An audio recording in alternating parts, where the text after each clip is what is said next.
wet, my friends. Very, very wet. Holy mackerel, kingfish. Hey, how are you, boys and girls? It's good to have you with us today. It's Wednesday. Is it Wednesday? Yes, it's Wednesday. I get when you have strange weeks, you gotta throw some stuff. Holy smokes, everybody's popping up at the same time. How is everybody today? Y'all doing well? In spite of the rain, it's a good morning. We're alive, we're breathing, we are functioning fairly well. Good morning, Jeremy. I hope everybody is doing all right today. Justin! My name is Nick Stewart. This is Sunrise Set Rosa. Telephone number to call is 850-771-0049. Also, if you post no text, when you text, no pronouns. You can text. Just no pronouns. All right.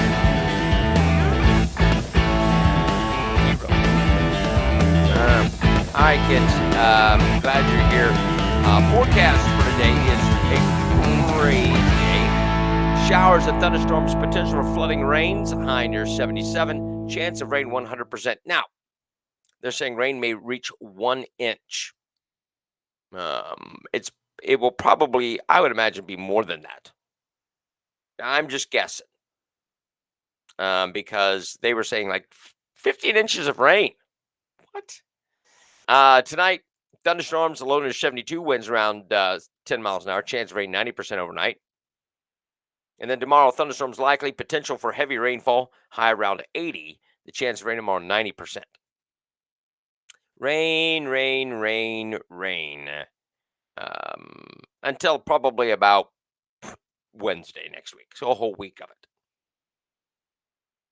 I'm the bearer of good news. It is 73 in Milton, 78 Gulf Breeze, 75 Navarre, and 75 in Pensacola. There is flash flood watches out, so just keep that in mind. Yeah. It's bad. So, rainfall totals between 5 to 10 inches here on the flash flood thing. So I don't know why it says on the forecast 1 inch, but 5 to 10 inches. So just be cautious. Watch what's going on. Wow, I've lost everybody here. Good morning, everybody. If I missed you, I'm sorry. I've been doing stuff. Trying to get the word out. Hey, good morning, Shari. That reminds me, we're going to talk about the Milton City Council meeting and all that because it's important. And that we had the Milton City Council meeting last night and the Santa Rosa County Board of County Commissioners. First of all, before we get started, I want to thank our sponsor, Gulf Coast Gun. We appreciate them so very, very much and appreciate them. Go to the website, gulfcoastgun.com, and they got some great deals on weapons. They've got other things going on, and I get to go pick up my purchase tomorrow. Yes. Yeah. Better on the backstroke. Absolutely. I'm having a hard these. I was dinking with some settings. Why? I don't know why. But the font is very small on the messages, so I'll have to strain. It's not even good weather for ducks. Well, I'll have to ask the ducks in my neighborhood because I think they might disagree with you. 850-771-0049. The reason for all the rain is a downgraded Nicholas. No relation to me. We'll move slowly across East Louisiana through Thursday. Heavy rain appears increasingly likely across southwest or southeast Mississippi, southwest Alabama, and the western Florida Panhandle. Potential for very heavy rainfall, excessive rainfall totals. In some locations where slow-moving thunderstorms move repeatedly over the same areas, between 5 and 10 inches. Localized amounts in excess of 15 inches. Oh, joy. Got it up in time and your screen is black. Is my screen black? You're the only one complaining, Elizabeth. Maybe people like it that way. Are you a racist? Do you not like black? What's wrong with you? Uh, I purchased an item from Gulf Coast Gun. That's all I'm saying. I made a purchase. I kept money in Santa Rosa.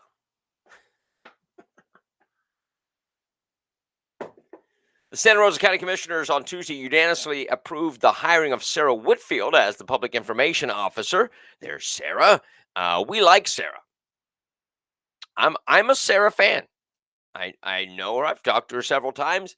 Whitfield began working for Santa Rosa County in 2010 after earning a bachelor's degree in art with a specialization in graphic design from University of West Florida. She's also a 2016 graduate of Leadership Santa Rosa and a 2005 graduate of Milton High School. We like Sarah.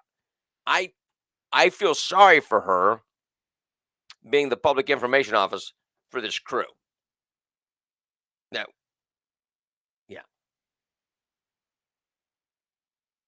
that would not be my favorite part. I think she'll do well, but she has to do with these people.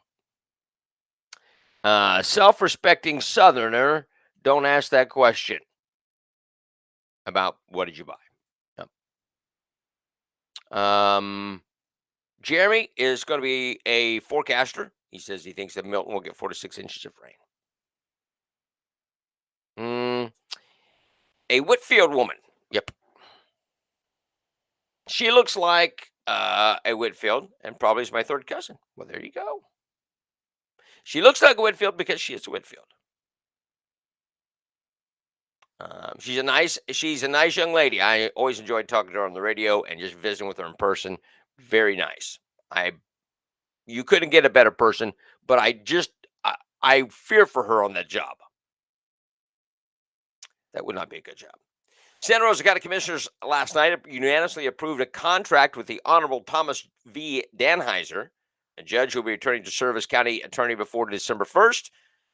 District 1 Commissioner Sam Parker said compared to what it could have cost the county to continue with outside services, the $205,000 contract shows Danheiser's heart of service for a community that he loves and an organization that he thinks he can help thrive. And maybe help them remain within the law. I don't know. Maybe they can stay within the law. Maybe they won't screw the citizens over. I don't know. But I'm hoping. I have great hope for Danheiser. Rein these morons in. The commissioners last night passed a unanimous vote to send Florida Governor Ron DeSantis a letter reaffirming that Santa Rosa will not support mandatory vaccinations. And Romy had posted a video of her talking to Sam Parker. I didn't want to play that because I'll explain that in a minute. But he was giving Bob Cole props. Oh, because Bob Cole is soulless. The other thing about the video that irritated me was he goes, that sign behind me says, "In God we trust," because we do. You don't. If you did, you wouldn't treat the people like you do. So you do not trust in God like you should, Sam Parker. Just saying. Words will not do anything without real action. Withhold funding where possible to stop the lip service. I don't think so. I think you need to understand Danheiser. I am optimistic. I'm optimistic.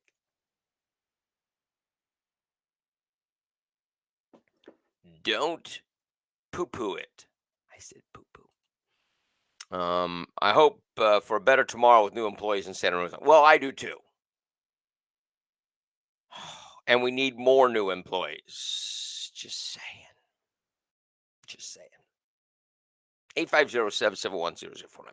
Also, what else? Did they say that? Yeah. Protesters showed up last night at Milton City Council, expecting to speak out against Santa Rosa Medical Center, Doug Sills, the CEO, but he didn't show up. Maybe he got wind. Maybe he got the COVID. I don't know. Oh yeah. Well, I don't know, but I think that things are coming to a head. Just saying. Um, they showed up to speak out against Santa Rosa Medical Center, claiming staff who worked through the COVID-19 pandemic were fired last week after choosing not to follow a vaccine mandate requiring vaccination or weekly testing. But again, Sills was a no-show. The Milton City Council voted last night to pass a resolution to support the people's rights, including their freedom to make their own choices when it comes to wearing masks and any other COVID treatment.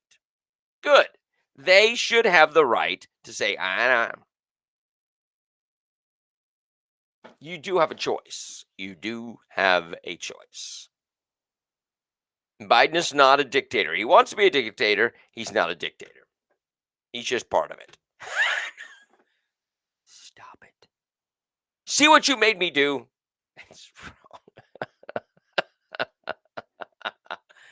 I do too. I do too.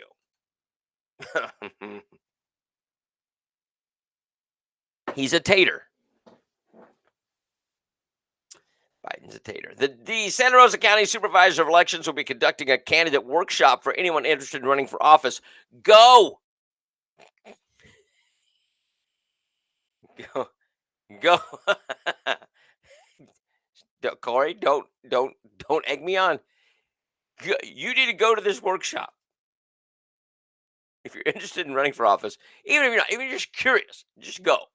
The workshop will be held on October 13th at 10 a.m. in the County Commissioners Meeting Room at 6495 Caroline Street in Milton. Some of the topics covered will be the offices up for election in 2022, requirements to run for office, qualifying, the petition process, political advertising, campaign finances, and reporting requirements. Show up. Renee, that is extremely lengthy. I'll just say that. I'm glad you're up. What is this? Please tell me if vaccines are supposed to be mandatory, why does the NBA not have to follow the mandate? I don't know. Can you break the call Renee? I know it's very long. I can't. It's too small. You have to call me. Stop it. Biden is the puppet of the commie. You people kill me. Please tell me if vaccines. Am I getting a repeat? I know. Others can read it. No. Well, on the screen, on the side there, they can. Yeah. You haven't had coffee yet. Well, get some coffee. Pep it up, my friends. Oh my gosh. But go to the candidate workshop. How many are interested? I think, listen, let me tell you this. I think you should go. I think there ought to be a ton of people there. Number one, to make everybody nervous. But you should know what the requirements are so that if you see somebody, you can help them step forward. Yeah.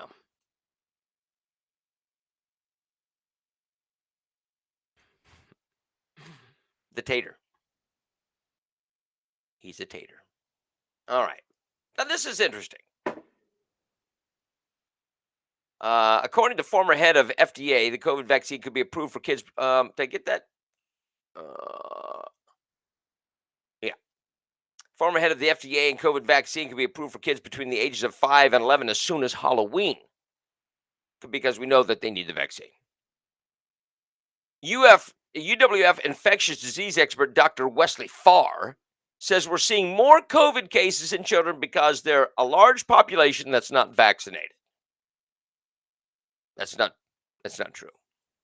Dr. Farr believes the FDA will have sufficient data to show that the benefits of the vaccine will outweigh the risk of any possible side effects. They'll come out with a study that they've kind of ramrodded to prove his point. But he says, I'm looking forward to the day when the vaccine is approved for children 5 to 11 years old so that I can recommend it, he says.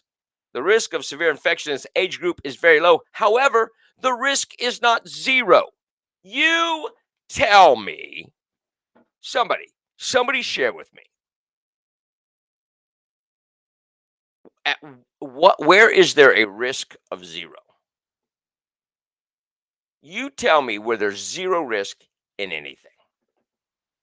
You can't walk to the bathroom with a zero risk. You can't get in the car, a zero risk. There are no zero risks. 2 FDA officials are, I know they are. I know. But this guy isn't, it's not talking about the booster. We'll get to the booster in a minute. But this is just getting the vaccine to these kids 5 to 11. The risk is low, but it's not zero.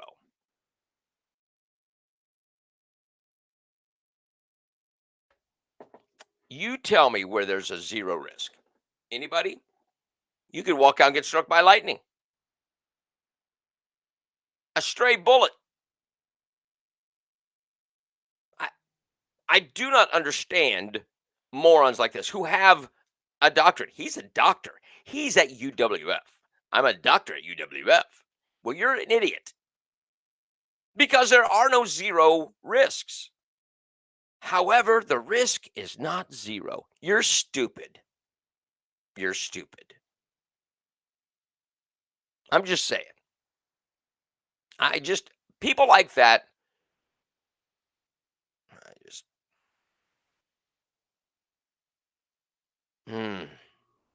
During a county commission committee of the whole meeting Tuesday morning in Escambia on the topic of redistricting, District 1 Commissioner Jeff Bergosh said the Perdido Key area that is currently in District 2 should instead be moved under his district. Oh, we think a lot of ourselves, don't we? I've met with school board member Kevin Adams and also with our counterpart on ECUA, Vicki Campbell. And we have a couple of ideas that we'd like to look at, Bergosh said. One of which, where we'd like to start out when we look at this year, is the 2000 map of District 1. Bergosh said there were political decisions made by former Commissioner W.D. Childers when the district was redrawn in 2001 that removed the Perdido Key and Inner Point areas from District 1. Bergosh proposed using the map that was in place for the 2000 election as a starting point for his district and seeing what changes need to be based on the current census. But not all commissioners seem to be on board with the idea. We're going to shove it in reverse and try to go forward, Commissioner Chairman Robert Bender said. District 1 currently covers the west side of the county.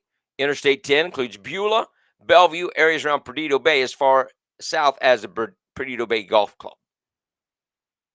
In the past, District 1 once included Perdido Key and much of the current District 2 area, including Gulf Beach Highway and Beach Haven and Navy Point neighborhoods. It's a power grab. It's a power grab. Doug Underhill said Tuesday he believes his district should be redrawn to give the Mayfair area to District 3 and have his district absorb other parts of District 1 south of 98. Now listen, Underhill's done. He's not running again. There's now the northern part of the west side and southern part of the west side, Underhill said. They are distinctly different. I think that any argument moving us backward to a time when the west side was very unpopulated would just simply not stand up to intellectual scrutiny. And he's right. Now, Escambia County is set to hold a joint meeting with the school board. On October 5th to discuss a redistricting plan.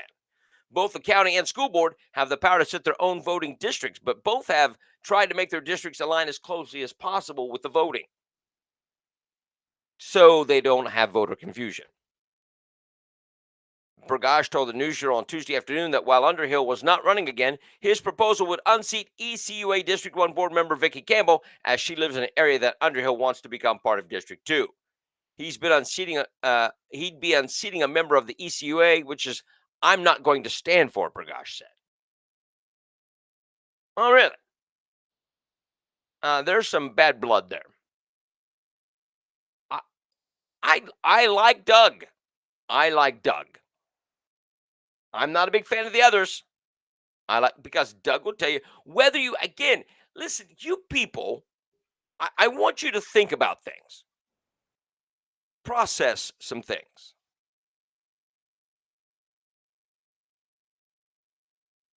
you go against, a lot of you go against people who stand up for you most all the time. Now, you may disagree with them on one or two things, and those are the things that you focus on and you want them out. Know this, that Doug is not out for any kind of political gain.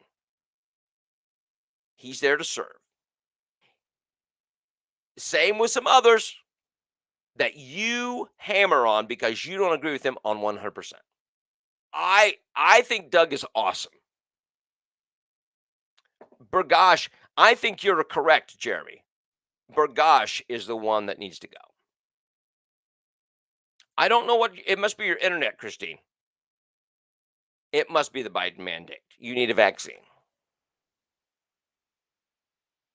Yep. Yep.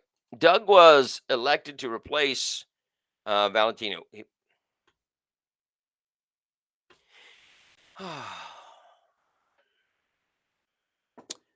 Okay, let's move on.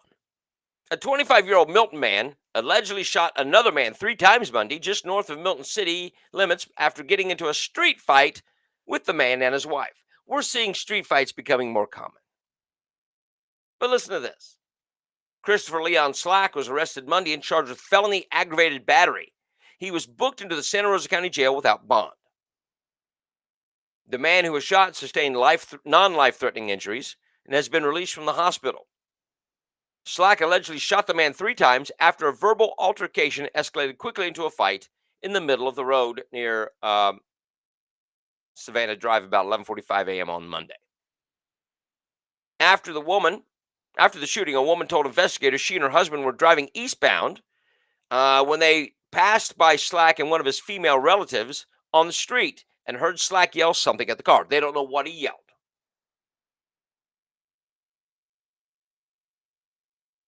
The report did not provide information on whether he knew the couple prior to the incident. The woman said after Slack yelled at the car, both she and her husband stopped the car and got out because that's what you do. She started to argue with the other woman while her husband took his shirt off. Oh, because that's what you do. He took his shirt off and he met Slack in the middle of the street. It's a throwdown. Now, the woman hit the other guy in the face with a stick. The other woman yelled for Slack to go get the gun, and he went up to the porch, grabbed the gun, came back, and fired recklessly.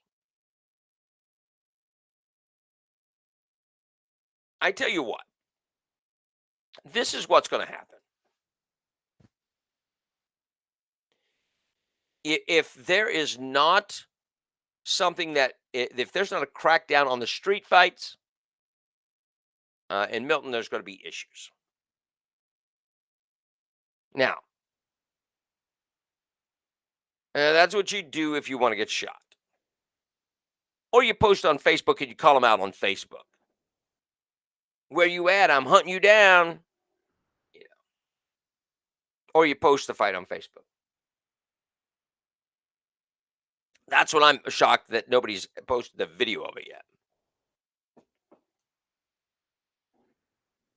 You need to make sure this stuff stops.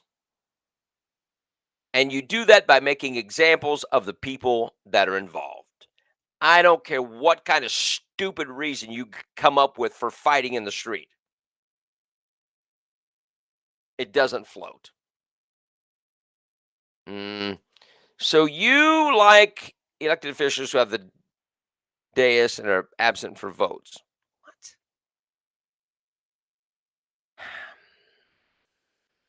What? So juvenile, so stupid. Like I said, you can't fix stupid.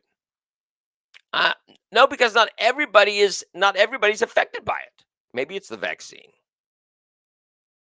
Those in street fights need to be arrested, tried, and jailed. Yeah. Yep. Sue the gangs in the courts and seize their assets. There you have it. I know. But it's so dumb. It is the dumbest. The fight wasn't well planned as last, so there's no video. I know. It was more of a spontaneous. Who gets out of their car and takes off their shirt? Put your shirt back on. Motto. These people. I don't. The guy was treated and released. Um, Slack was arrested, but they all should have been arrested. Look, you got the guy. If he just drove on, just drive on. Who cares? Who cares what he yelled at you? Who cares? Drive on. Give him the finger. Drive off. That's all you had to do. You took it to another level by getting out of your car and taking off your shirt. Maybe it could be. Oh, I'm not going. We're done. We're done, Keith. I'm done. We're on to other things. But look, here's your issue.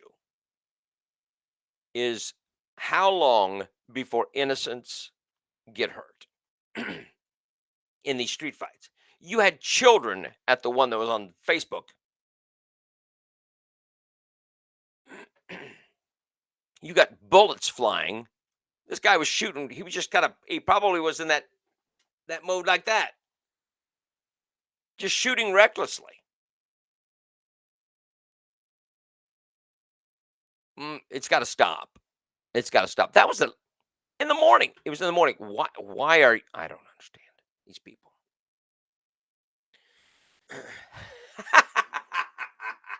You might gain some fans, Elizabeth. You might gain some fans. Maybe the woman had taken off. I know they say, yeah. It had been a whole different thing in the street. And we don't want that either. 850-771-0049. Just saying. Florida Governor Ron DeSantis, during a press conference yesterday in Clearwater, announced a legislative proposal that would eliminate the Common Core-based end-of-year high-stakes Florida statewide assessment. Put that on a T-shirt. It would create the new Florida Assessment of Student Thinking, or FAST, which will monitor student progress and foster individual growth. Florida's education focus should be students' growth and how we restore conversation between parents, teachers, and support of students' growth. In this final step to eradicate Common Core from our assessments, our administration is implementing the lessons learned from progress monitoring both during the state's recovery and from our districts and schools that were already showing how we can better support students reaching their own unique growth goals. By creating the FAST plan, Florida will become the first state in the nation to fully implement progress monitoring ahead of end-of-year standardized testing and fully eliminate Common Core. Good. Bravo to our governor. Bravo. This guy, he is keeping them busy. And I'm glad. He is spot on. Spot on. Many Common Core. Yeah.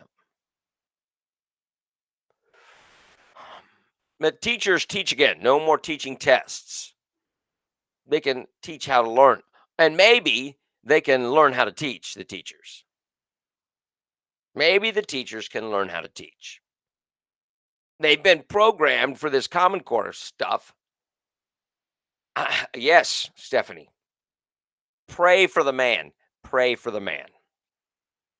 Because anytime you are that out there like that, you are a lightning rod. And he's a lightning rod.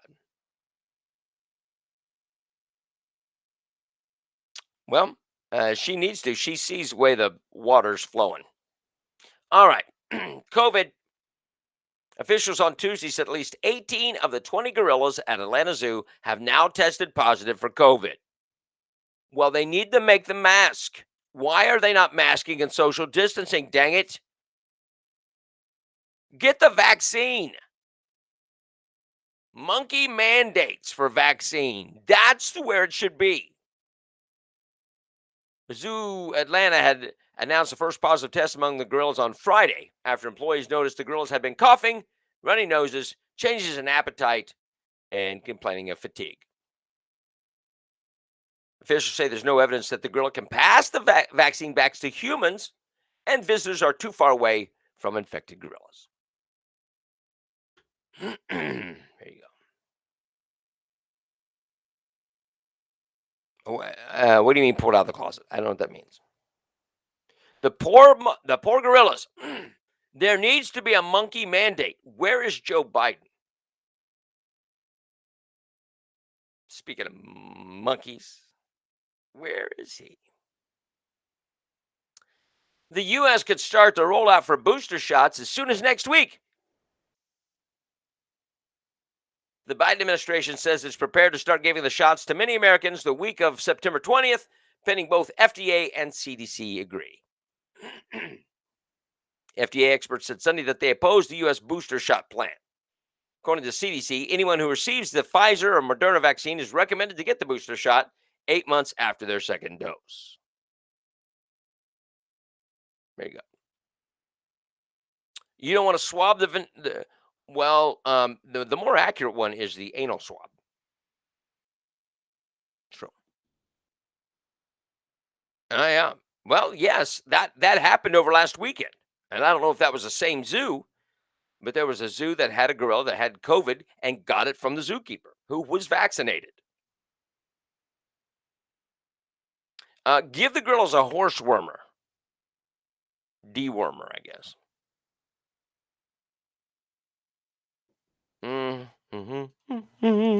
It started from monkeys. Maybe it's come full circle. The COVID started with bats, monkeys. I don't know.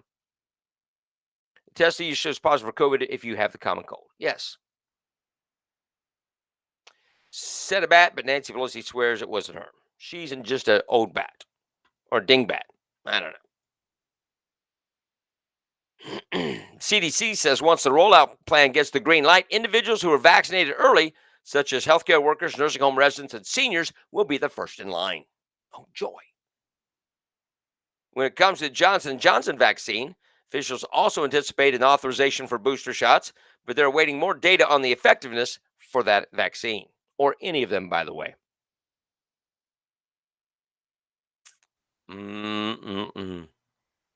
A new study indicates COVID hospitalization data may be more bark than bite. Hear this. Hear this. Nancy Pelosi is a slee stack. Land of the lost. Congratulations. They tested dogs, goats, cats, and deer and herd. All positive. Yeah. All right. So listen to this.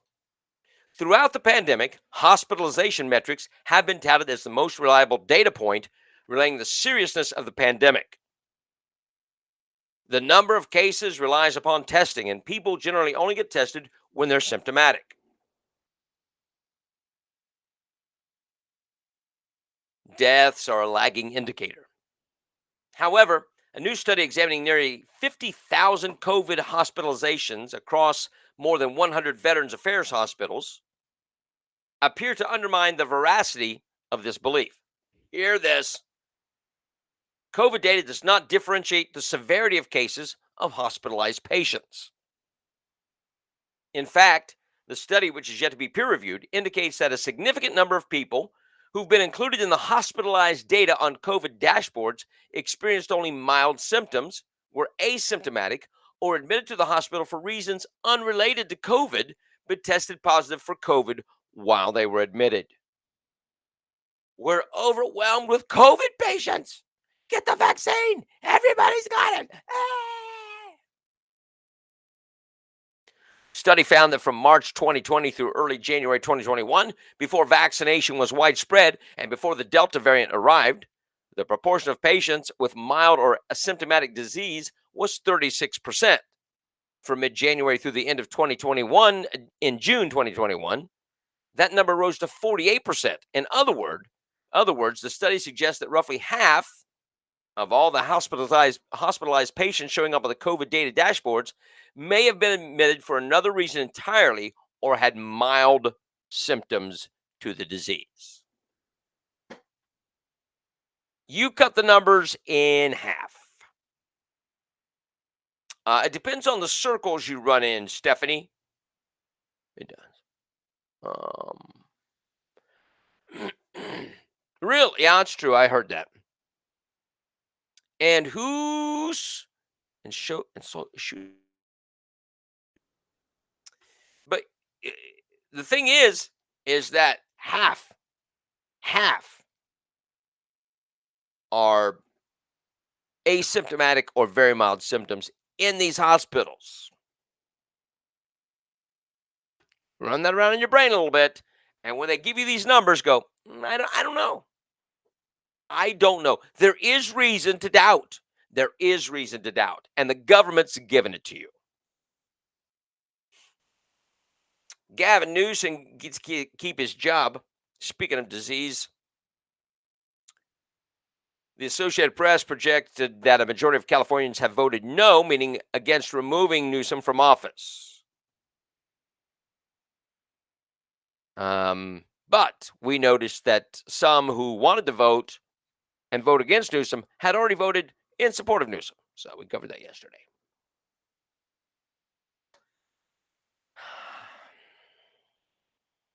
It is shocking. It is shocking.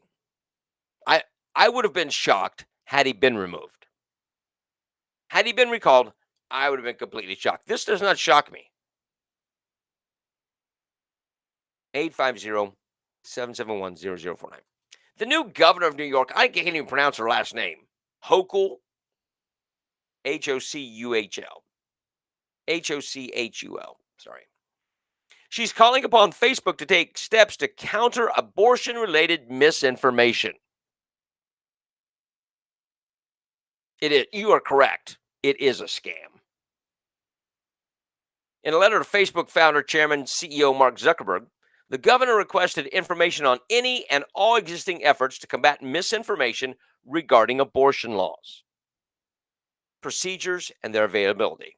She also pressed for Zuckerberg to take additional action to curb for the spread of this misinformation, as Facebook has with information related to COVID-19, vaccines, and voting rights, which you know how well they did with that. You know how well they did with that. So each day, posts are liked and shared on your site that make false claims about abortion procedures and reproductive health legislation. And this misinformation has hit close to home. An analysis of Facebook engagement between January 1 and March 2019 found that 4 of the top 10 stories receiving the most engagement on the platform were articles about New York State Reproductive Health Act from anti-choice news sources that misrepresented the bill. Although she doesn't say how they misrepresented the bill. She just said that they did. She didn't cite any specifics, but she just did. These articles, memes, and other shared posts often describe horrific procedures that have no basis in reality. I tell you what, let's take a field trip to an abortion clinic and watch a procedure. Field trip. They're entirely made up studies, purposely inflate or misrepresent public health data. Of course they do. Because we're only killing babies. We're only killing babies. The goal behind these posts is clear: to sow fear, confusion, and shame, and to advance an agenda to control women's bodies. It's not about controlling women's bodies. It's about protecting the bodies of the innocent. Now, killing babies is not reproductive health. It's not. It's not. Now, we are not talking about rape or incest. We are not talking about the endangering a mother's life. This is about convenience because you couldn't think ahead.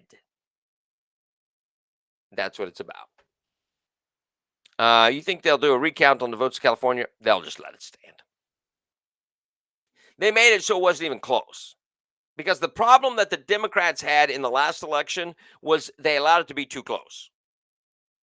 And they weren't going to make that mistake again. So it was 67 to 30 something. So they wanted a good margin so it couldn't be questioned. I know. California is going to disappear off the geographical map.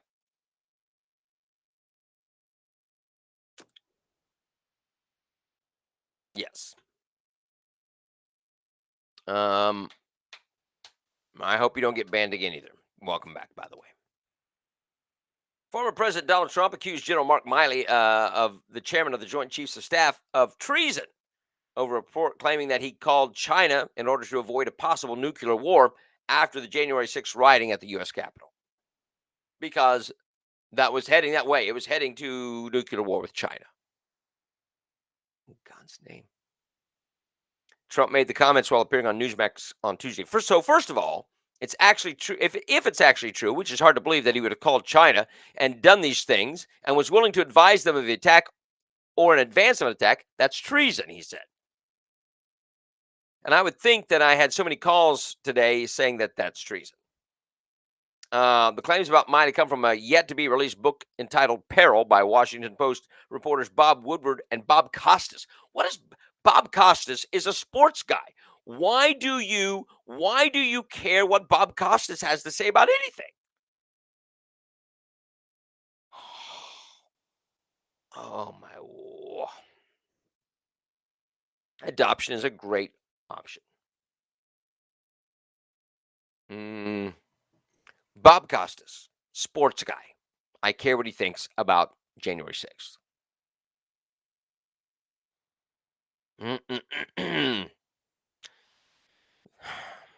The book says that Milley called his counterpart in China to let them know that he would prevent Trump from ordering a nuclear attack on their country.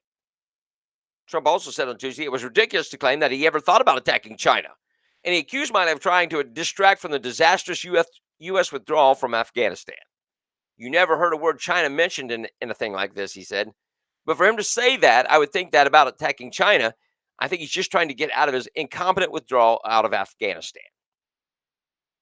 Yeah. Yep. Okay. So hear this. Yeah, I think that's dumb. I think that is ridiculous. These Democrats don't even understand what they're saying. They think it sounds heroic, but it is treasonous. And if it's true, he admitted to treason.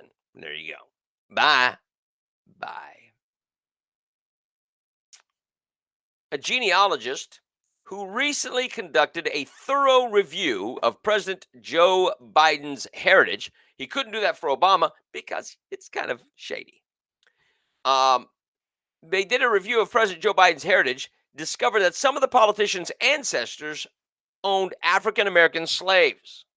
Really? Alexander Bannerin, who, along with presidential lineage expert Gary Boyd Roberts, co-authored an article on Biden's ancestry for this year's winter issue of American Ancestors. He told Politico recently that two of Biden's great-great-great-grandfathers were slave owners in Maryland in the 1800s. So that means that he is a racist to the fifth degree, right? To the fifth power. According to the news outlet, the genealogist made the discovery while searching through census records and slave schedules from Maryland. Here's more from the report. Bannerman pointed to Biden's great-great-great-grandfather, Jesse Robinette, who enslaved two people in Allegheny County, Maryland in the 1800 census. Another, third great-grandfather, Thomas Randall, enslaved a 14-year-old male in the 1st District of Baltimore County, Maryland. In 1850, he said, citing census records and slave schedules, which were separate head counts of slaves conducted alongside the census in 1850 and 1860. In 1860, census records show that Randall and his family had moved to Baltimore County's 13th district, Bannerman said, and an 1860 slave schedule for the 13th district again shows Randall enslaving a single man. The spelling of Randall varies in some records, as is common for that period, and the spelling of Robinette, which is Biden's middle name, has changed over time. But we know he's a racist, so we have proof that his racism has been passed down. He calls people boy. He talks about how Obama was a clean, well-spoken black, basically. Joe Biden's a racist. Joe Biden is a racist. You know that. We have proof now. His family was racist, therefore he's a racist. He had slaves. So you know what happens? Yes, he was. You're right. So you know what happens? Here's what BLM should do. They should sue Joe Biden and Hunter Biden for reparations. How many billions of dollars did they get from these foreign countries? Sue them. They got money. Biden, Hunter Biden, Joe Biden have money. Sue them. Sue them for reparations for your ancestors, right? Knock yourself out. I applaud you. Go after them.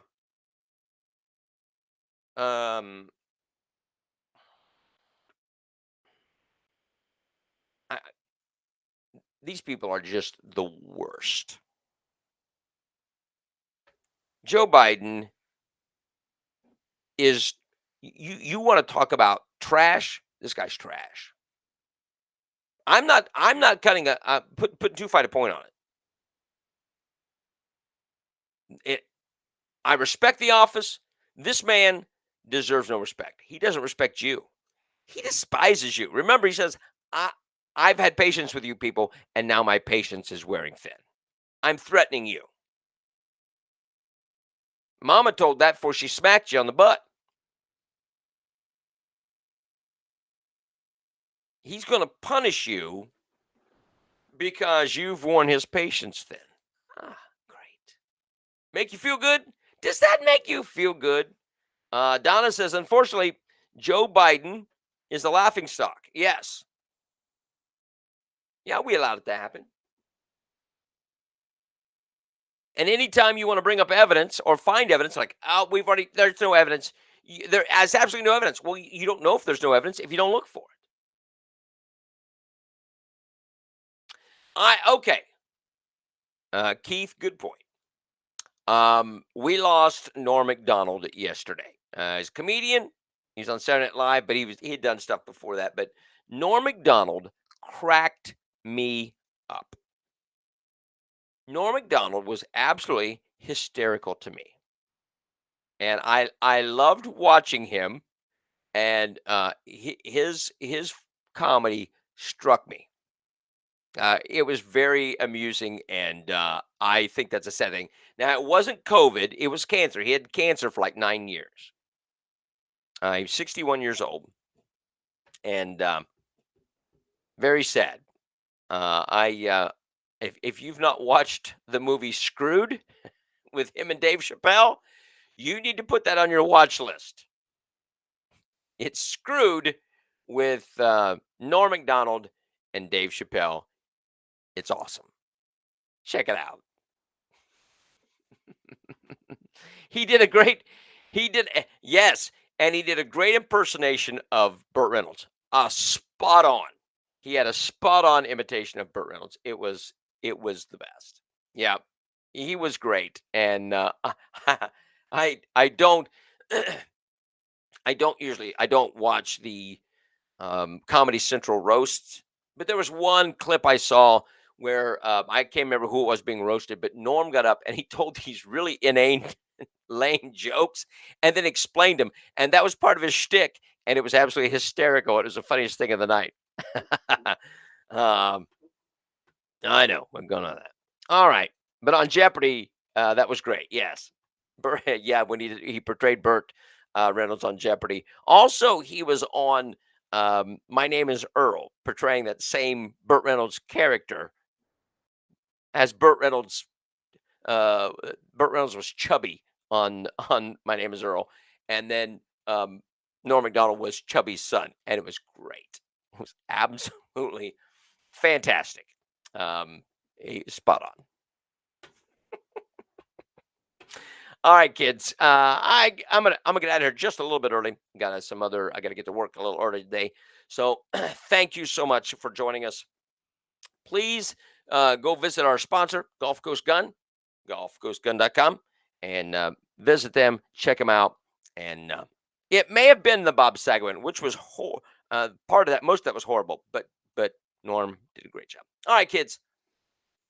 It's raining today. Take your umbrella. All right, lots of rain, and be careful driving around. Thanks, Shari, for what you're doing, and we will see you all again tomorrow on a Thursday for more Sunrise Santa Rosa. Like it, share it, and we'll see you tomorrow. Stay strong.